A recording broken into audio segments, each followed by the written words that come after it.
এলাকা থেকে একের পর এক সাইকেল চুরির অভিযোগ জমা হচ্ছিল থানায়।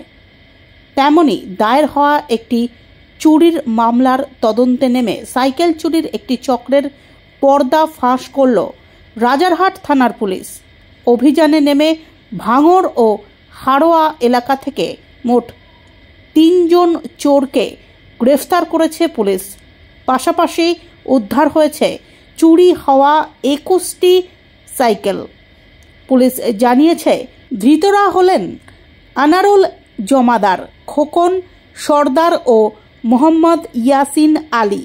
প্রথম দুজনে মূলত চুরির কার্যকলাপ চালাত। এরপর তারাই চুরির সাইকেল ইয়াসিনের কাছে বিক্রি করত বলে তদন্তে জেনেছে প্রশাসন। 3 জন অভিযুক্তকেই আজ দুপুর 3টে নাগাদ বারাসাত আদালতে তোলা হবে বলে পুলিশ সূত্রের খবর।